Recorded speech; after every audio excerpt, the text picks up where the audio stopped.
이제 하나님 말씀을 함께 찾아보십니다. 신약 성경 요한복음 14장 25절에서부터 27절까지의 말씀을 한 절씩 교독해서 읽도록 하겠습니다. 요한복음 14장 25절. 내가 아직 너희와 함께 있어서 이 말을 너희에게 하였거니와 주의사 곧 아버지께서 내 이름으로 보내실 성령 그가 너희에게 모든 것을 생각나게 같이 합니다. 평안을 너희에게 끼치노니 곧 나의 평안을 너희에게 주노라. 내가 너희에게 주는 것은 세상이 주는 것과 같이 아니하니라. 너희는 마음에 근심하지도 말고 두려워하지도 말라. 아멘. 사랑하는 성도 여러분, 코로나 블루라는 말을 여러분 들어보셨습니까? 코로나 블루. 이것은 블루라는 이 단어가 영어로 우울이라는 블루스라는 데서 따왔다 합니다. 그러니까 코로나 우울, 코로나 우울증 이런 의미인데요. 코로나 시대가 지속되면서 우리가 사회적인 거리두기 또한 가정에서의 격리, 사람을 대면하지 못하고 행동이 통제되고 이러한 생활을 지금 한 지가 2년이 지금 지나가고 있습니다. 그러다 보니까 사람들의 그 심리 속에서 우울함이 다 이제 병적 증상으로 나타나게 되는 현상이라 그래서 코로나 블루라고 말합니다. 그래서 모든 사람 속에 우울증이 지금 있고 신경적 여러 가지 증상들이 나타나게 되고 또한 무기력해지고 불면증이 생겨지고 이러한 정신 이상의 현상들이 나타나는 이러한 것들을 이제 코로나 블루라고 말하는데 아마 거의 모든 사람들이 다 이러한 상황에 놓여 있지 않은가 생각을 합니다. 참 우울하죠. 언제 끝날지 모르고 또 새롭게 신종 바이러스 오미크론이 이제는 2.5배의 전파력을 가지고 이제는 새롭게 확산되어 나가고 있고 지금 7,000명이 육박하는 하루에 이런 심각한 상태가 되어서 또 질본에서 사회적 거리두기와 이런 어떤 조치를 더 해야 되지 않느냐는 것을 날마다 수시로 다 담당자들이 고민하고 이러한 상황에 놓여 있는 것 우리가 다 지금 아주 피부로 느끼면서 살아가고 있습니다. 거의 모든 사람들의 마음속에 우울함, 불안증, 참 건강상으로 생활상으로 여러 가지 현상들을 우리가 지금 맡고 있는데요. 또 이런 것들이 너무 이제 지속되다 보니까 사람들에게서 돌발적인 어떠한 폭행, 폭력이나 어떤 돌발적 행동들이 또 나타나는 그러한 것들도 다 이게 그 영향이라고 합니다. 그래서 이제 코로나로 말미암는 자기 심리 속에서 나타나는 분노, 이 폭발적인 어떤 행동 이것은 코로나 레드라고 한답니다. 운동할 때 레드 카드 이제 입장 퇴장시키는 빨간 것처럼 레드 불이 들어왔어요 지금 사회에서요. 그리고 이 코로나가 끝나면 과연 어떻게 될까? 정상적으로 복귀할 수 있을까? 생활이 사회 구조가 또는 직장 일들이 여기에 대해서 아주 모두가 불안하죠. 그런데 문제는 오랫동안 이러다 보면은 이것이 끝나도 사람들 속에 우리 모두에게 무기력 증상이 생긴다는 거예요. 계속 머물러 있었고 어떤 것을 할 수가 없었으니까요. 이렇게 이제 무기력해지고 또한 좌절감에 빠지는 이러한 현상이 앞으로 코로나 이후에 나타나게 될 것이다. 그것은 코로나 블랙이라고 완전히 이제 깜깜해지는 거죠. 어쨌든 우리는 지금 이러한 상황을 경험하면서 살아가고 있습니다. 이 자리에 계신 여러분들도 결코 예외가 아니리라 생각을 합니다. 정말 모든 사람의 마음속에 불안함이 있습니다. 우울함이 있습니다. 염려와 근심이 있습니다. 평안이 없습니다. 그러기에 이럴 때 정말 우리에게 필요한 것이 있다면 평안이 아니겠습니까? 제가 코로나 시대를 맞이하면서 대면 예배를 못하게 되는 그때부터 방송 송출이 되지 않습니까? 지금도 이제 나오고 싶지만 여러 가지 상황 속에서 나오지 못한 분들이 많아요. 특별히 직장에서 많은 통제를 하고 있다는 거예요. 심지어 교회를 나가면 직장을 그만두라고까지 압력을 가한다니까 참 힘들죠. 그리고 그 맡아 하는 일들 자체의 성격이 또한 조심해야 되는 것들이 많이 있습니다. 그러니 그 어떤 것에 대해서도 우리가 문제를 삼을 수가 없습니다. 나올 수 있는 분들은 나오는데 나오지 못하는 분들도 믿음이 없어서가 아니라 그런 어려운 상황 속에 있다 보니까 이제 이 방송으로 예배를 가정에서 지금 드리고, 그래도 그 가운데서도 쉬지 않고 주의를 기하고 예배를 드리는 우리 성도님들이 계신다는 사실은 얼마나 다양하고 감사한지 모르겠어요. 그래서 제가 여러분도 느낀지 모르지만은 제가 시작할 때 꼭 멘트를 하잖아요. 오늘도 복된 주일입니다. 성전 나와서 예배드리는 여러분들과 가정에서 예배드리는 여러분 모두에게 하나님 우리 아버지와 우리 주 예수 그리스도로 말미암아 은혜와 평강이 충만하시기를 축원합니다. 제가 꼭 시작하잖아요. 그것은 정말 그렇게 되기를 원하는 마음입니다. 이 문구는 바울 서신에 나오는 서두의 인사에 꼭 나오는 후렴 같은 문구입니다. 로마서를 위시하여서 모든 바울 서신에 바울이 편지 보내면서 그 교회들마다 로마, 고린도, 빌립보, 갈라디아 교회들마다 편지를 보낼 때마다 반드시 맨 먼저 인사하는 내용이 바로 고린도에 있는 성도 여러분에게, 로마에 있는 성도 여러분에게 하나님 우리 아버지와 우리 주 예수 그리스도로 말미암아 은혜와 평강이 충만하시기를 원한다 하는 내용을 인사로 하고 있어요. 왜 그럴까요? 그것이 가장 절실하니까, 그것이 가장 중요하니까, 그것이 우리에게 진정한 행복과 축복을 가져주는 능력이 되기 때문에 오늘 이 시대에 우리에게 정말 필요한 것이라면 그것은 과연 무엇일까요? 하나님의 은혜와 평강 아니겠습니까? 더욱 절실히 요청되는 것, 하나님의 평강이, 하나님의 은혜가 우리의 심령과 우리의 가정과 이 사회 안에, 이 나라 안에, 지구촌 안에 필요한 것이기에 진심으로 하나님 우리 아버지와 우리 주 예수 그리스도로 말미암아 은혜와 평강이 여러분에게 충만하시기를 축원합니다. 성탄절이 되면 12월은 정말 성탄 축제의 달이죠. 기쁨과 즐거움의 달입니다. 가장 기쁜 그러한 달이죠. 그래서 성탄절의 인사는 메리 크리스마스, 기쁨의 즐거움의 성탄절입니다 라고 인사를 하잖아요. 그런데 코로나 때문에 다 망쳤어요. 지금 사회가 완전히 다운 침체됐어요. 염려와 근심의 우울증이 온 세상을 뒤덮고 있어요. 마음껏 캐롤도 부를 수 없어요. 성교화할 수 없습니다. 이럴 때에 참 오늘 평화 예배를 드리면서 저는 본문 요한복음 14장 25절 27절까지 있는 말씀을 중심으로 하나님이 주시는 평안이라는 제목으로 말씀을 준비했습니다. 하나님이 주시는 평안. 하나님이 주시는 평안은 과연 어떤 것일까요? 오늘 27절의 말씀에서 예수님께서 말씀하시기로 평안을 너희에게 끼치노니 곧 나의 평안을 너희에게 주노라. 내가 너희에게 주는 것은 세상이 주는 것과 같지 아니하니라. 너희는 마음에 근심하지도 말고 두려워하지도 말라고 말씀하셨습니다. 하나님이 주시는 평안, 예수님 주신 평안은 세상이 주는 것 같지 않다라고 예수님께서 전제합니다. 그렇다면 세상이 주는 평안은 과연 어떤 것입니까? 어떤 것일까요?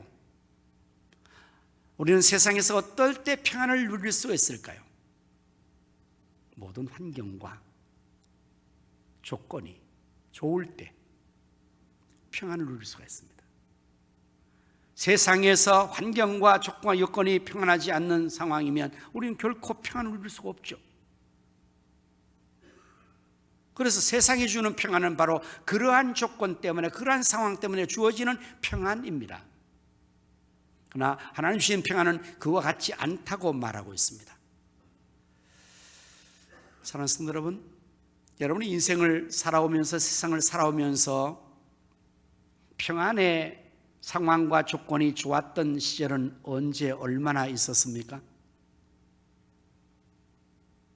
80, 70, 60 평생을 살아오면서 과연 정말 세상 살기 좋다, 이야 정말 세상 평안하다, 좋다 이렇게 환경과 여건 조건이 좋았을 때는 얼마나 됐냔 말입니다.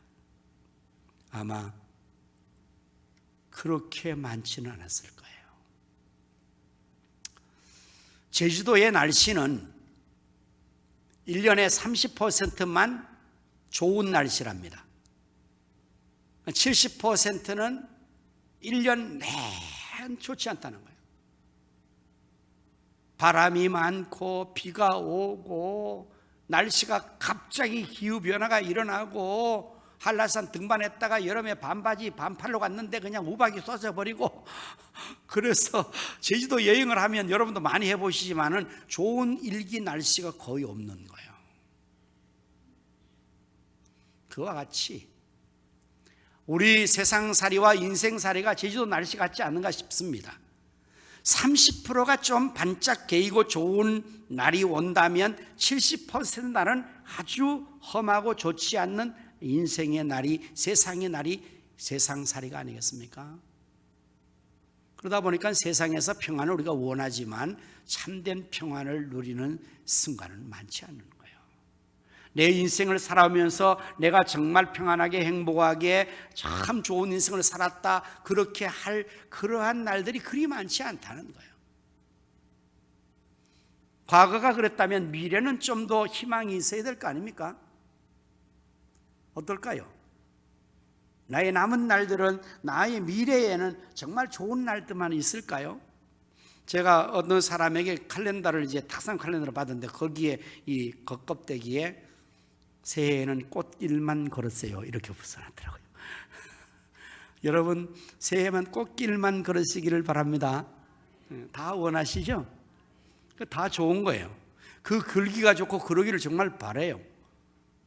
그런데 이제 이 한 달이 다 지나가면, 희망찬 2022년 새해가 밝아오면 꽃길만 펼쳐질까요, 우리 앞에? 그렇지 않습니다. 전혀 상상 예측이 못했던 오미크론이라는 이 바이러스가 변종되어서 우리 앞에 또 괴물처럼 나타났지 않습니까?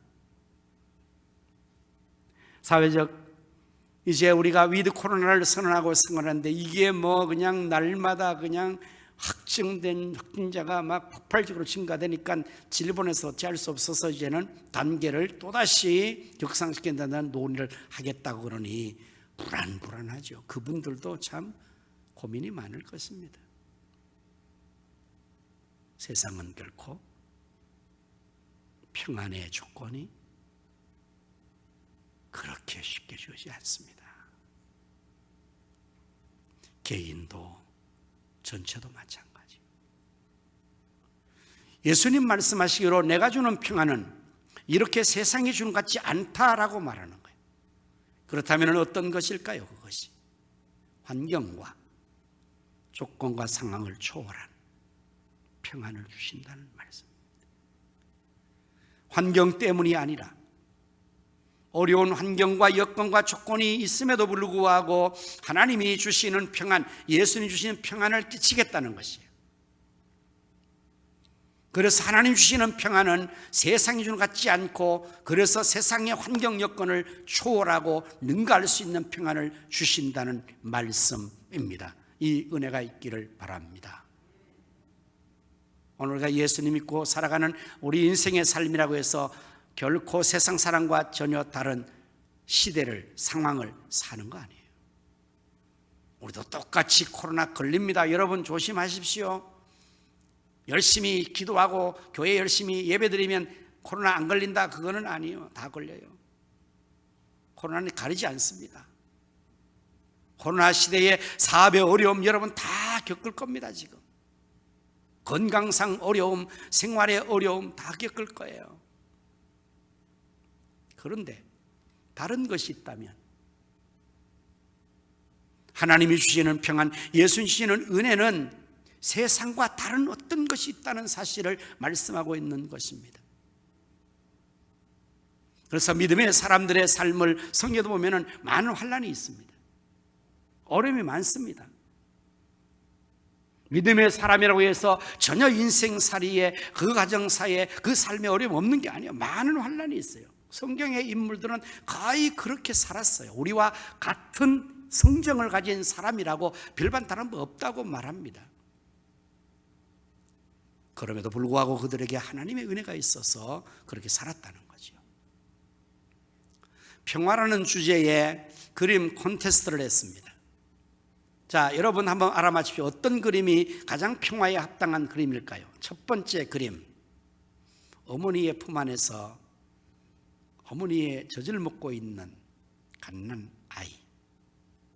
자, 여러분 그림이 이제 머릿속에 떠올랐죠? 어떻습니까? 참 평화롭죠? 사랑스럽고. 두 번째, 잔잔한 호수에 백조 한 쌍이 서로 유이 건지고 있습니다. 어떻습니까? 참 평화롭죠? 그림이 보이십니까? 보여야 치매기가 없는 거예요.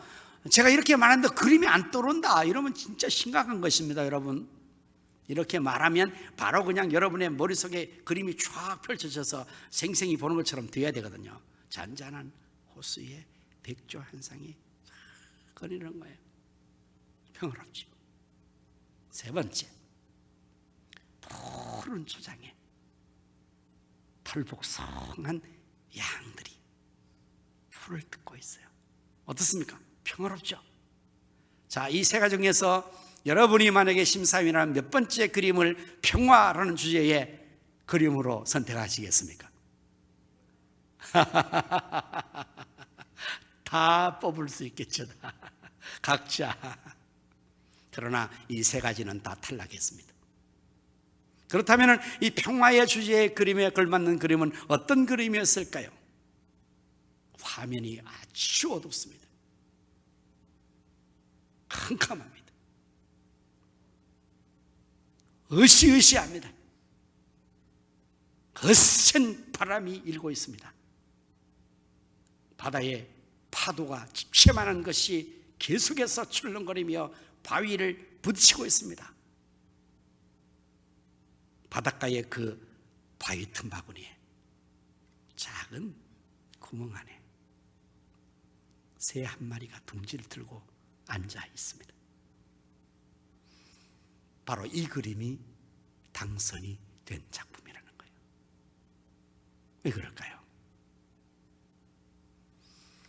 세 번째 그림까지는 다 너무 좋은 환경 여건 아니에요. 정말 평화롭죠.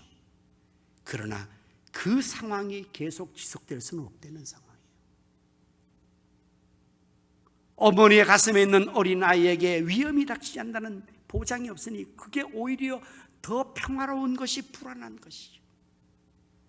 잔잔한 호수에 언제나 그렇게 잔잔한 호수가 있는 것이 아니라 언제 다시 풍랑이 일지 모르는 그러한 위기가 거기도 긴장으로 따라온다.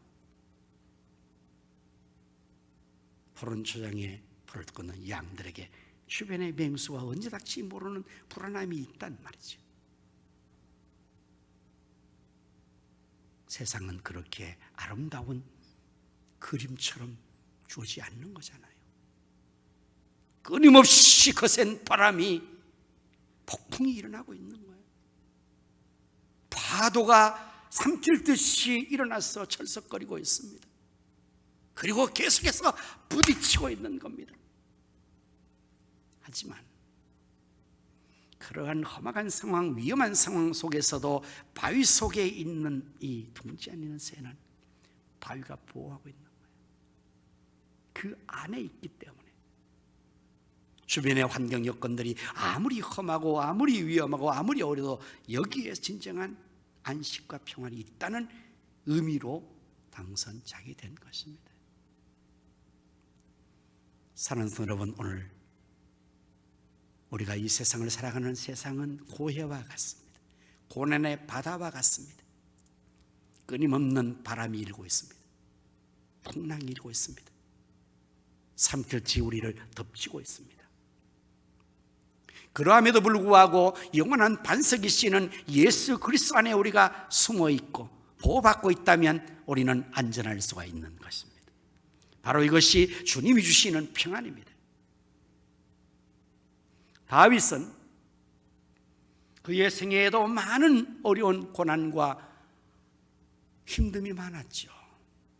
골리앗을 물리친 그 사건 때문에 오히려 보상을 받고 평안한 삶으로 그의 인생이 확 열려야 되는데 이게 웬일입니까? 사울 왕이 시세움을 해서 그날로부터 다윗의 뒤에는 사울의 칼날이 끊임없이 따라왔고 왕이었던 사울은 군사력을 총동원해서 다윗을 죽이려고 끊임없이 추격했어요. 그는 산과 들로 피난을 가야 했고 심지어 외국까지 망령을 가야 했고 그 험악한 세월을 살았어요.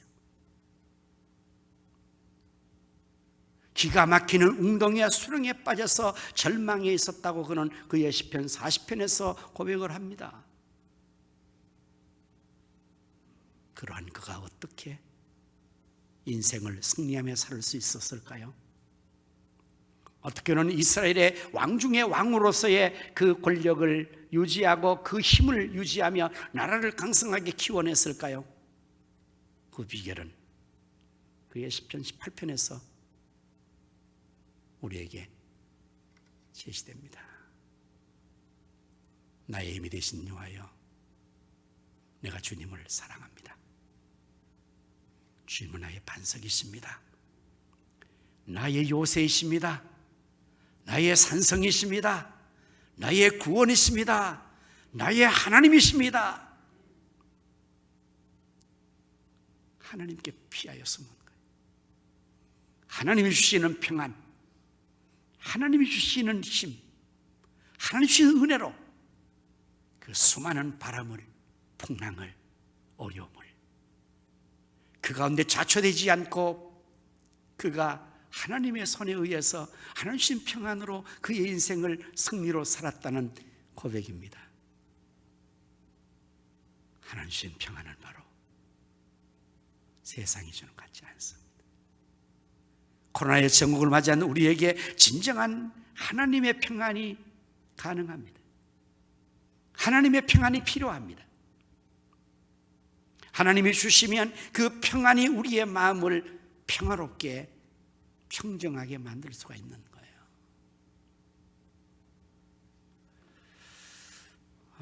사실 우리 마음은 내 마음이지만 내 마음대로 되지 않잖아요. 우리의 생각도 마음도 내 것이지만 내가 컨트롤 되지 않습니다. 그렇게 되면 건강한 사람이고요.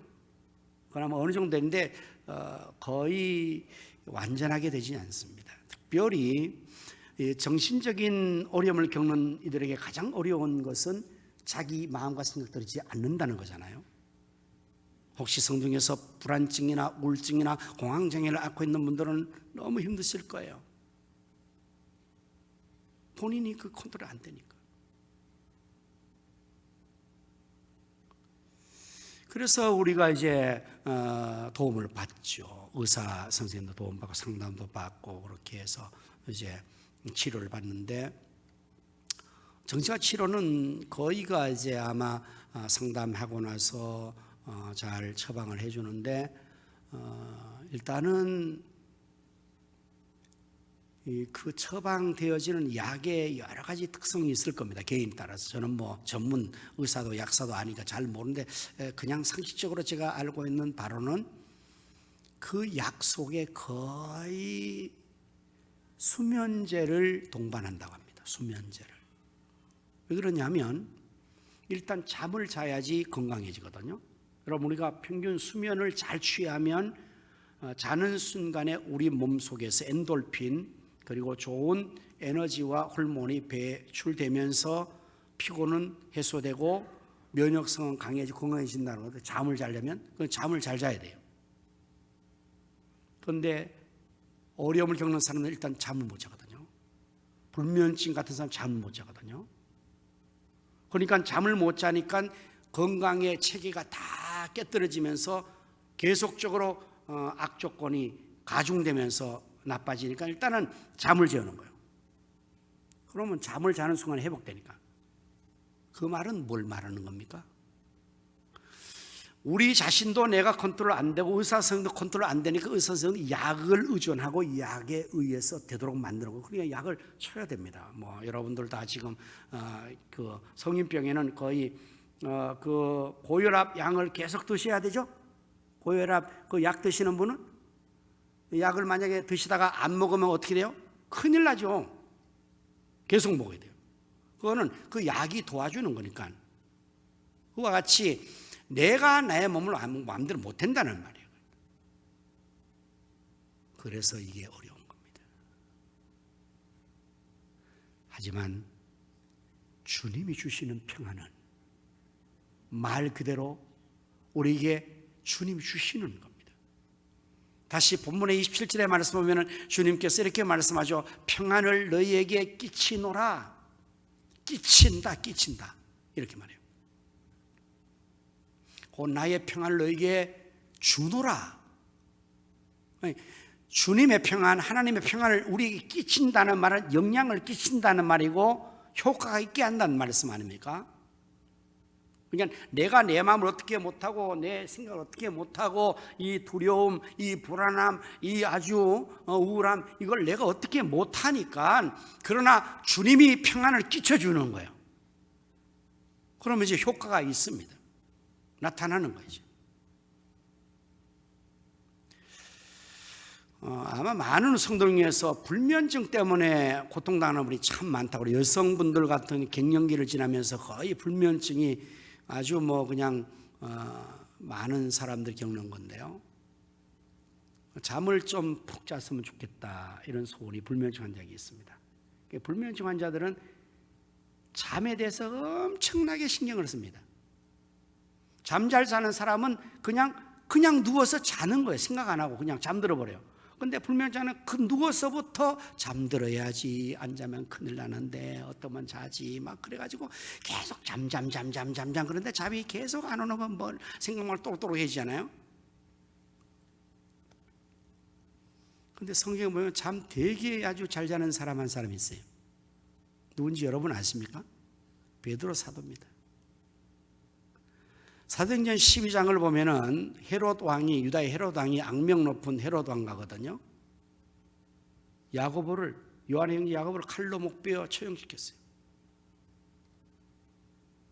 그걸 유대인들이 너무 좋아하는 겁니다.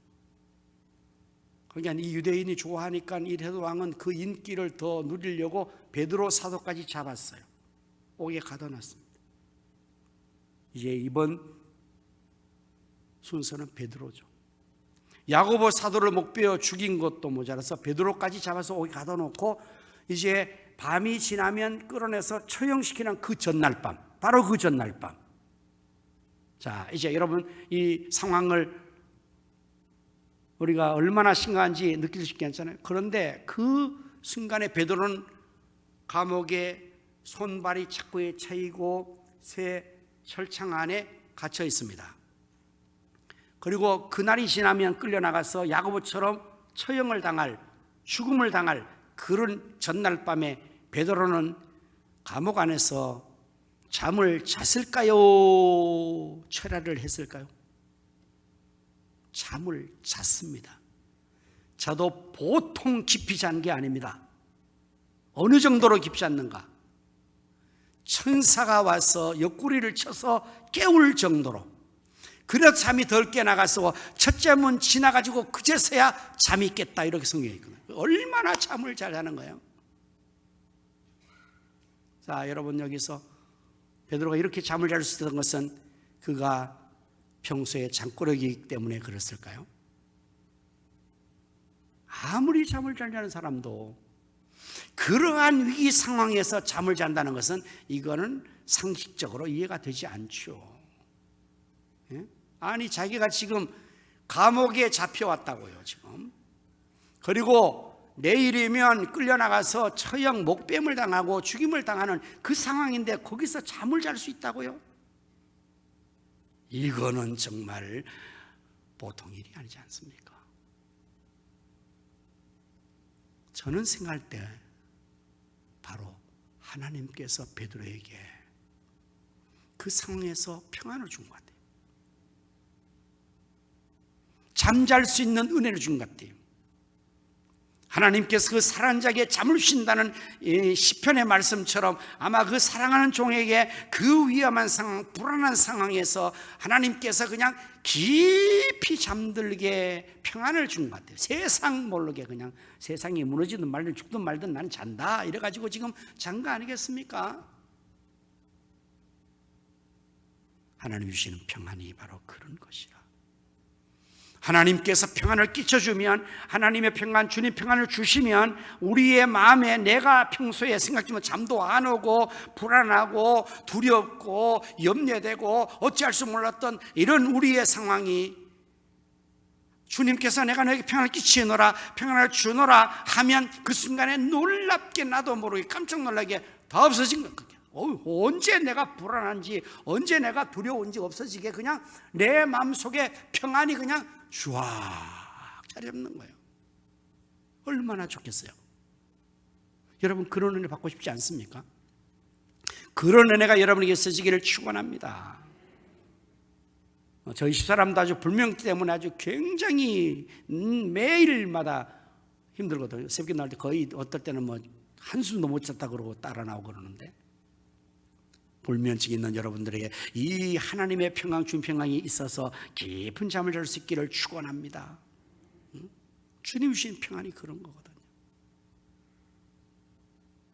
세상이 어떻든 환경이 어떻든 내 처지가 어떻든 하나님의 평안을 주시면, 그걸 끼쳐 주시면 내 영혼과 내 생각과 내 마음과 내 육체가 그 하나님의 그 평강으로 자리 잡게 되니까 놀라운 은혜의 평강 속에 들어갈 수 있게 되는 것이 바로 주님이 주시는 평안이라고 말해요.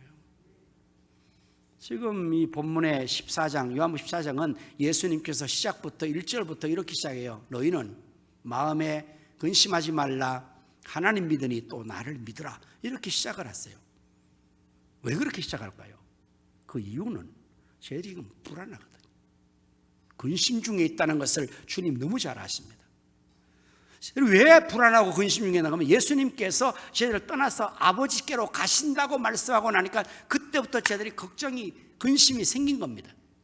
그동안은 예수님이 늘 함께 하셔서 그들을 보호하시고 도와주시고 은혜를 주시고 함께 했는데 그 예수님께서 떠나가신다는 거예요. 지금 아버지께로 하늘나라로 가신다는 거예요. 그러니까 쟤들은 걱정이 생긴 겁니다. 아, 우리끼리 여기 있으면 어떡하지? 이런 걱정, 근심. 그래서 14장을 시작하면서 예수님께서 계속 쟤들에게 너는 마음이 근심하지, 하나님 나를 믿으라, 내가 너희를 위해 처소를 예비하러 가노니 처소 예비 그때 와서 데리고 가리라, 계속 이렇게 말씀 시작하면서, 그래도 쟤들에게 마음이 안 놓이니까 16절 정도 가면 이렇게 말씀하세요. 예수님께서 내가 아버지께 구하겠으니 그가 또 다른 보혜사를 너희에게 주사 영원토록 너희와 함께 있게 하리라. 그는 진리의 영이라 세상은 능히 그를 받지 못하나니 이는 그를 보지도 못하고 알지도 못함이라. 그러나 너희는 그를 아나니 그는 너희와 함께 거하시며 또 너희 속에 계시겠습니다. 또 다른 보혜사, 누구? 하나님의 영, 그는 너희 속에 계실 것이다. 오늘 여러분의 마음속에 성령님께서 계시는 줄로 믿으시기 바랍니다. 믿으십니까? 성령님 여러분 속에 오신 것을 믿으십니까? 그걸 잘 모르겠거든. 여러분이 예수님을 구주로 믿는다는 사실만 확인하면 되는 거예요. 왜냐하면 성령이 아니면 누구든지 예수를 주로 시인할 수 없다 했으니까, 성령의 역사가 잘 나타나고 보이지 않는 것이라도 내가 예수님을 나의 주로 믿는다고 고백하기만 하면 이미 성령님은 와 계시는 거예요. 내가 인식하든 못하든. 그러니까 여러분 다 예수님을 자신의 구주로 고백하십니까? 믿으십니까? 그럼 성에 계신 거예요. 그런데 여기서 예수님께서 또 다른 보혜사라고 말씀하셔서 다른이라고 썼어요. 왜 그러냐? 그것은 예수님 자신이 그동안의 보혜사였기 때문입니다. 예수님이 가시고 나서 다른 보혜사를 보내겠다, 그 말씀을 하시는데 바로 성령님을 보내시다는 거예요. 보혜사라는 뜻은 보호하시고 은혜를 주신다는 그런 선생이라는 한자의 원뜻이 있죠. 보호할 자, 보자, 은혜, 은자의 은사사자로서 보혜사니까 보호하시고 은혜를 주시는 선생님이다, 이런 뜻인데 좀 어렵습니다. 보혜사라는 말이. 헬라의 원어는 파라클레토스, 곁에서 함께한다, 곁에서 대신 부르짖어 주신다, 그런 뜻입니다. 곧 곁에 계신 분이에요. 예수님이 바로 그동안에 저와 함께 그렇게 계셨어요. 이 보혜사를 영어 번역들에서는 세 가지의 단어로 번역을 했습니다. 첫째는 위로자, comfort. 보혜사가 누구냐? 예수님이 누구냐? 성이 누구냐? 위로자예요. 위로자. 늘 곁에서 위로해 주시는 거예요. 우리가 힘들고 어렵고 낙심될 때에 우리 예수님께, 우리 성령께서 우리에게 위로해 주시는 거예요. 얼마나 힘이 드냐, 얼마나 아프냐, 얼마나 고통스러우냐, 위로해 주시고. 위로해 주시고. 그 다음에 두 번째는 상담자, 카운셀러라고 번역을 했어요. 그렇습니다. 예수님 보혜사, 성령님 다른 보혜사는 늘 곁에서 우리의 인생 문제를, 모든 문제를 카운셀러 해 주시는 거예요. 가장 효과적으로 상담해 주시는 분이세요. 해결책까지 주시는 분이시거든요. 그래서 보혜사입니다. 세 번째, 헬퍼, 도움자. 예수님은 보혜사로서, 성령 다른 보혜사로서 우리 곁에서 한순간 떠나지 않고 늘 우리 도와주시는 거예요. 이렇게 보혜사로서 예수님 다른 성령님이 오셔서 우리에게 평안을 위하여서 함께 해주시기 때문에 우리의 삶은 평안이 가능하게 됩니다. 여러분 믿으시기를 바랍니다. 지금 우리와 함께 성령님이 계세요. 위로자로 계십니다. 상담자로 계십니다. 도움자로 계십니다. 우리의 상태를 너무나 잘 아시고 우리에게 참으로 불안하고 두려워하는 우리에게 성령님께서 평안을 주시는 거예요.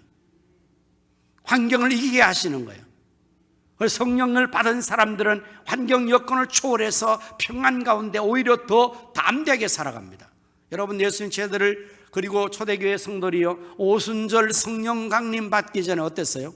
불안했어요. 다 한 곳에 모여서 문을 닫아놓고 두려움에 떨고 있었습니다. 그도 그렇지 유대인들이 그 맞는 대로 다 잡아서 죽이니까 얼마나 불안한지 몰라요. 유대 사회가 지금 완전히 살기등등했다고요. 사도행전에 보면은.